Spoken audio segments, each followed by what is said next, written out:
رکاوٹوں سے شہریوں کو یقیناً کافی مشکلات کا سامنا ہے۔ کینٹ چوک جہلم سے ٹریفک کو متبادل راستوں کی طرف منتقل کیا جا رہا ہے۔ ہمارے نمائندے راجہ وقار وہیں پر موجود ہیں، ان سے بات کرتے ہیں۔ راجہ وقار، بتائیے گا کیا صورتحال دیکھ رہے ہیں آپ یہاں پر؟ جی بالکل، اس وقت میں موجود ہوں جہلم کینٹ چوک میں۔ یہاں سے تقریباً آدھا کلومیٹر کے فاصلے پہ دریائے جہلم کا برج ہے جسے بند کیا گیا ہے۔ اس وقت پنڈی کی طرف سے جو ٹریفک آنے والی ہے اسے کینٹ چوک سے واپس موڑا جا رہا ہے، یا جو لوکل ٹریفک ہے وہ یہاں سے ڈائیورٹ کی جا رہی ہے۔ میں یہاں پہ بتاتا چلوں کہ یہاں پہ پولیس، ٹریفک پولیس کے ساتھ ساتھ پولیس کے اہلکار یہاں پہ موجود ہیں۔ رینجر کی نفری اس وقت دریائے جہلم برج کے اوپر اپنی ڈیوٹی سر انجام دے رہی ہے، لیکن اندرونی جو جہلم کے داخلی راستے ہیں وہاں پہ پولیس کی نفری وہ ہی یہاں پہ ٹریفک وغیرہ کو ڈائیورٹ کر رہی ہے۔ رینجرز اس وقت دریائے جہلم پہ انہوں نے اپنا چارج سنبھال لیا ہے، تو مجموعی طور پہ ہم کہہ سکتے ہیں کہ اس وقت جو لوکل ٹریفک ہے اسے ڈائیورٹ کرنے کے لیے لوکل پولیس، ٹریفک پولیس اور انتظامیہ مل کے انہیں ڈائیورٹ کر رہی ہے کہ جی ٹی روڈ پہ۔ ٹھیک ہے، بہت شکریہ۔ ابھی جو مظاہرین ابھی اس ٹائم پہ اسلام آباد کے لوگ مارچ نکلے ہوئے، پہلے ان کو عاشق رسول کہتے رہے اور آج کہا یہ جا رہا ہے، باقی وزراء کی جانب سے بیان آ رہے ہیں کہ ان کے جو اکاؤنٹس ہیں وہ بھارت سے چل رہے ہیں۔ کیا سمجھتے ہیں کہ یہ ٹرینڈ ہمیں کیا ابھی تک نہیں سکھا سکا؟ یہ ماضی میں بہت خطرناک ثابت ہوا اور ابھی آگے بھی ہم اسی ڈگر میں چل رہے ہیں۔ یہ میں آپ کو بتاؤں کہ یہ حکومت کی بہت بڑی نااہلی ہے۔ انہوں نے اس چیز کو جس طریقے سے خراب کیا سچویشن، اس کی ساری ذمہ داری حکومت وقت پر ہے اور ان کے وزراء پر ہے، اور جس انداز سے یہ جلتی پر تیل ڈال رہے ہیں وہ بہت خوفناک صورتحال ہے، اور ان کو اس چیز سے اجتناب کرنا چاہیے، بالکل اجتناب کرنا چاہیے، اور کسی کو اس قسم کے غدار وطن کے سرٹیفکیٹ دینے کا حق نہیں ہے۔ ہم سب لوگ پاکستانی ہیں، اس ملک سے محبت کرتے ہیں۔ اگر دیکھیں، آپ ذرا پیچھے جائیں، ہمارے دور میں جائیں، جناب طاہر القادری صاحب وہاں تشریف لائے تھے اپنے پورے ایک احتجاج کے سلسلے میں اسلام آباد میں، اس وقت میں پرائم منسٹر تھا۔ کیا ہم نے اس طرح ان کو ڈیل کیا تھا؟ کیا ہم نے ان کے اوپر کوئی تہمت لگائی تھی؟ کیا ہم نے ان کے خلاف کوئی سرٹیفکیٹ ایشو کیا تھا؟ ہم نے معاملات کو سنبھالنا ہوتا ہے۔ حکومت وقت کی ذمہ داری ہوتی ہے کہ صبر کے ساتھ، تحمل کے ساتھ، سیاسی طور پر ہر مشکل وقت میں کوئی راستہ نکالے۔ یہ تو مشکل خود پیدا کرنے والے ہیں۔ They are not part of the solution, they are part of the problem. ان کا یہ مسئلہ ہے۔ جی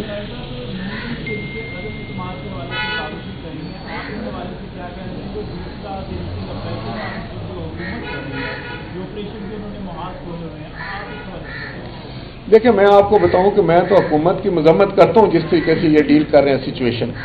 یہ طریقہ نہیں ہے۔ آدھے وزراء تو پہلے تعریفیں کر رہے تھے، آج ان کی وہ مخالفت کر رہے ہیں، تو یہ انداز غلط ہے۔ اس سے معاشرے کو نقصان پہنچتا ہے، اس طرح عوام الناس کی تکالیف میں اضافہ ہوتا ہے۔ آج آپ کا پوری جی ٹی روڈ بند ہے، آج ایک ہیجانی کیفیت ہے پورے ملک میں، ایک غیر یقینی کی کیفیت ہے، اور اس کا ذمہ دار کون ہے؟ حکومت وقت۔ کتنے دن تھے ان کے پاس؟ پہلے جا کر یہ غلط وعدے وعید کرتے ہیں، جھوٹے وعدے کرتے ہیں، جیسے پاکستان کے لوگوں کے ساتھ انہوں نے جھوٹے وعدے کیے ہیں، اسی طرح انہوں نے تحریک لبیک والوں کے ساتھ بھی جھوٹے وعدے کیے۔ پیپلز پارٹی رہنماؤں کی لاہور میں میڈیا سے گفتگو جاری ہے، ابھی وقت ہوا ایک بریک۔ Welcome back. بریک کے بعد آپ کو بتائیں کہ نسلا ٹاور کے بعد تجوری ہائٹس کی باری آ گئی۔ سرکولر ریلوے کی مبینہ اراضی پر تجاوزات کا کیس، سپریم کورٹ نے تجوری ہائٹس کی اراضی منتقلی کو غیر قانونی قرار دے دیا۔ کراچی سرکولر ریلوے کی اراضی پر تجاوزات سے متعلق کیس میں تجوری ہائٹس کے وکلاء رضا ربانی، عابد زبیری اور دیگر پیش ہوئے۔ چیف جسٹس نے ریمارکس دیتے ہوئے کہا کہ یہ بلڈنگ اب فارغ ہو گئی ہے، سرکار محکموں میں ٹائٹل تبدیل ہوا ہے مگر قانون کے تحت کوئی تبدیلی نہیں لائی گئی۔ جسٹس اعجاز الحسن نے ریمارکس دیے کہ واضح ہو گیا ہے یہ جائیداد آپ کی نہیں ہے، زمین کی منتقلی کا طریقہ کار غلط ہے، جس پر وکیل رضا ربانی نے کہا کہ میری موکلہ شائستہ قریشی کے نام زمین منتقلی پر قانون کے مطابق کارروائی ہوئی ہے۔